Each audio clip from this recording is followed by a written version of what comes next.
क्योंकि तामीर इजी है। अस्सलाम वालेकुम नाजरीन, मैं हूं आपके साथ सारा परवेज। नाजरीन, घर की सीलिंग अगर अच्छी और एस्थेटिक हो तो घर की खूबसूरती को चार चांद लग जाता है।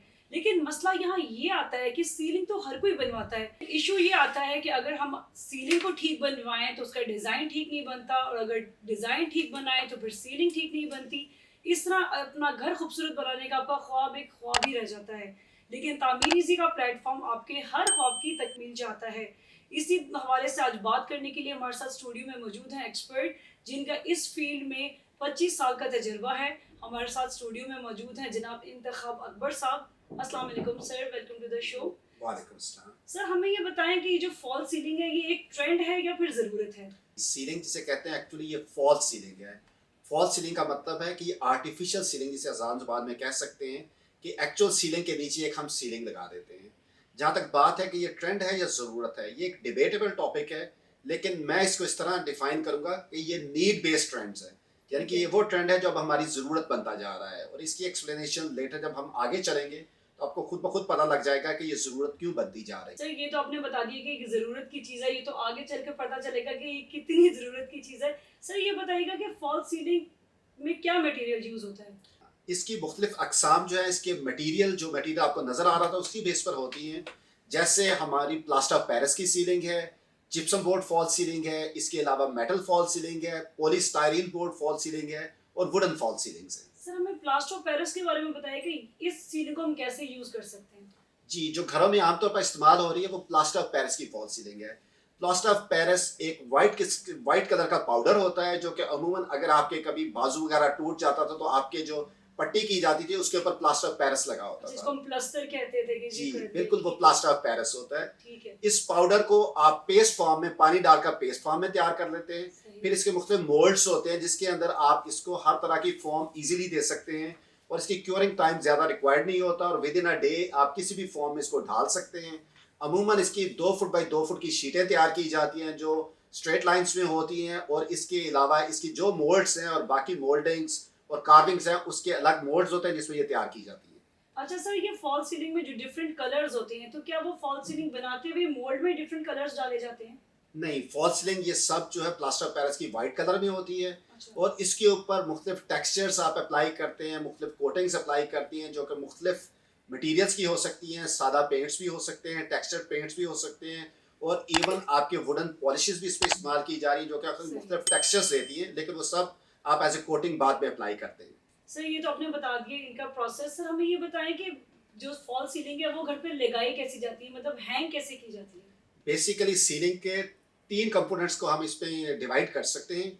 एक कंपोनेंट इसका पैनल है, दूसरा कंपोनेंट इसकी फ्रेमिंग है, और तीसरा कंपोनेंट इसकी सस्पेंशन या हैंगिंग्स है। हैंगिंग, ठीक है। इसकी हैंगिंग के लिए नॉर्मली जो आम घरों में इस्तेमाल होता है वो वायर्स होती है, 2 mm की स्टील वायर्स होती हैं, जो कि आप स्क्रू के साथ आप अपनी ओरिजिनल सीलिंग के ऊपर स्क्रू कर देते हैं और उसको हैंग किया जाता है।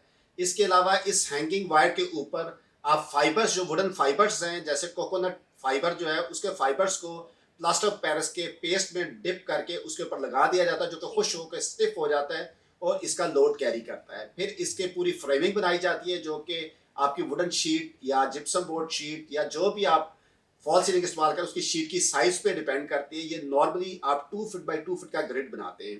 ठीक जो है। फ्रेमिंग है ये मेटल की भी हो सकती है और इसके अलावा वुडन भी हो सकती है। अभी हमने सस्पेंशन सिस्टम की बात कर ली, फ्रेमिंग सिस्टम की बात कर ली, इसके बाद हम इसके पैनल्स या शीट्स हैं वो इंस्टॉल करते हैं, जो कि मैंने आपको बताया 2 फुट बाई 2 फुट की होती हैं। जी। प्लास्टर ऑफ पेरिस में ये 4 फुट बाई 8 फुट की भी होती हैं, वुडन भी बड़े साइज की हो सकती हैं। तो जब आप मुख्तलिफ शीट्स लगाते हैं तो उसमें एक मेजर इशू जो आता है कि जो शीट्स हैं, क्योंकि वो मुख्तलिफ पीसेज होते हैं तो उनके जॉइंट्स जो हैं बाद में थोड़े से बाद नजर आना शुरू हो जाते हैं। अच्छा। इसके लिए जॉइंट्स पे एक स्पेशल टेप्स होती हैं जो आपको यहाँ पर ज़रूर लगानी चाहिए। टेप से आपकी किसी किस्म की थर्मल एक्सपेंशन या कॉन्ट्रैक्शन को वो केटर कर लेती हैं और क्रैक्स नज़र नहीं आते। जब आप इन शीटों को आपस में जोड़ लेते हैं तो आपके कहीं लेवल डिफरेंस भी हो सकता है, कहीं पे आपके कोई निशानात भी हो सकते हैं। तो इसके ऊपर जैसे पुट्टी हम दीवारों पे लगाते हैं पेंट करने के लिए, इसी तरह हम इसके ऊपर एक पुट्टी कोट करते हैं और उसके बाद हम इसको दोबारा सैंड करते हैं ताकि ये सरफेस बिल्कुल स्मूथ हो जाए। सर, हमें फॉल सीलिंग की एडवांटेजेस बताएं कि इसकी क्या एडवांटेजेस हैं? फॉल सीलिंग के जो बेसिक एडवांटेजेस हैं, अगर आप देखें तो आपकी जो छत होती है वो कंक्रीट की छत होती है, कंक्रीट को कास्ट करना एक चैलेंजिंग काम है, फिर इसकी क्योरिंग टाइम बहुत ज़्यादा होता है, तो आप बहुत ज़्यादा शेप्स में इसको मोल्ड नहीं कर सकते, आपको लिमिटेशंस मौजूद होती हैं। फॉल सीलिंग में आपको ये एडवांटेज मिल जाता है कि आप अपनी छत की जो शेप्स हैं वो डेवलप कर सकते हैं, जो कि फॉल सीलिंग में डेवलप की जाती है। इसका बेसिक एडवांटेज, इसकी एस्थेटिक्स में काफ़ी इंप्रूवमेंट आ जाती है। सेकेंडली, इसमें आपकी जो वायरिंग है, क्योंकि आज के दौर में इलेक्ट्रिफिकेशन और लाइटिंग बहुत डिफरेंट हो चुकी है। कन्वेंशनल हमारे घर में 2 या 3 ट्यूब लाइट्स या बल्ब्स होते थे जो दीवारों पे लगाए जाते थे, लेकिन अभी हम बहुत एक्सटेंसिव रूफ पे लाइटिंग करते हैं, सीलिंग में लाइटिंग की जाती है, जो कि आप अपनी नीड और अपनी जो आपकी इंटीरियर है उसकी डेकोरेशन के मुताबिक आप इसमें एडजस्ट कर सकते हैं। इसका मतलब है कि आपको लाइटिंग फ्लेक्सिबिलिटी इसमें मिल जाती है।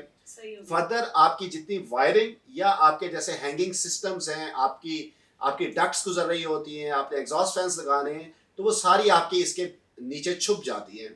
इसके अलावा आपको इसमें एक एडवांटेज ये भी है, वो डिपेंड करता है, एक डिबेटेबल टॉपिक है, कि आपको साउंड इंसुलेशन रिलेटिवली मिल जाती है, साउंड परफॉर्मेंस और अब्जॉर्प्शन बेहतर हो जाती है।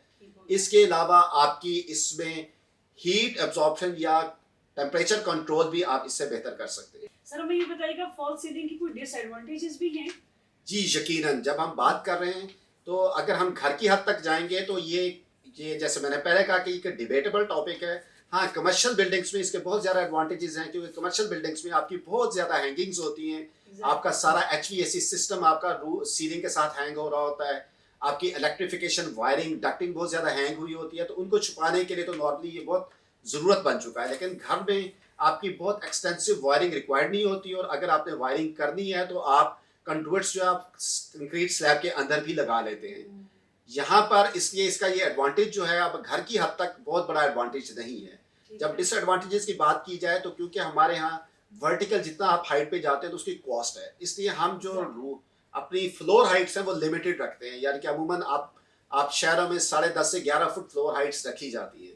तो जब आप अपनी फॉल सीलिंग लगाएंगे तो वो आपको फर्दर आपको हाइट रिडक्शन दे देगी, जिससे इंजीनियरिंग टर्म्स में टनल इफेक्ट कहते हैं कि आपको लो हाइट्स का एक इफेक्ट नजर आना शुरू हो जाएगा, जो कि आपकी एस्थेटिक्स को खराब भी कर सकता है। इसके अलावा ये बहुत ब्रिटल और सॉफ्ट मटेरियल्स होता है, खास तौर पर किसी किस्म की सिस्मिक एक्टिविटी, अर्थक्वेक किसी कम इंटेंसिटी का भी आ जाए तो सबसे पहले ये क्रैक होकर नीचे गिरने का डर होता है, जो कि एक सेफ्टी हैजर्ड भी है। फिर इसकी लाइफ रिस्क भी इसमें शामिल है। मेजर लाइफ रिस्क तो नहीं शामिल, इंजरी कोई हल्की सी हो सकती है।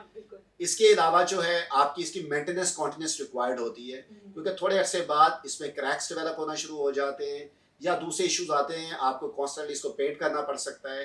तो इस वजह से ये कुछ लोग इसको घरों में पसंद नहीं करते।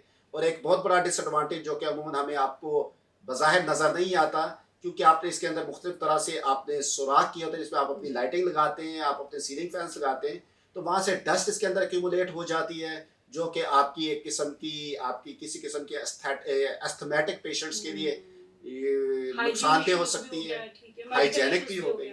इसके अलावा आपकी लिजर्ड्स यहाँ पर क्यूमुलेट हो सकती हैं। ये तो बहुत बड़ा मसला है वाकई, ये तो हर घर का मसला है सर। इसके अलावा आपके मच्छर या मस्किटोज यहाँ पर डेवलप हो सकते हैं, इस वजह से कुछ लोग इसको बहुत ज़्यादा पसंद नहीं करते। Sir thank you so much, काफ़ी डिटेल में आपने हमें फॉल सीलिंग के बारे में बताया। जी नाजरीन, अब उम्मीद है आपको कि फॉल सीलिंग से लेकर आपको A to Z तमाम प्रोसेस की भी और तमाम टेक्निकलिटीज़ की भी समझ आ गई होगी। अगर मज़ीद आप समझते हैं कि किसी रहनुमाई की ज़रूरत है, आप हमारी वेबसाइट विजिट कर सकते हैं tameereasy.com। अपना बहुत ख्याल रखिएगा, अल्लाह हाफिज़। कंस्ट्रक्शन से रिलेटेड रहनुमाई और अपडेट्स के लिए विजिट कीजिए tameereasy.com। क्योंकि तामीर इजी है।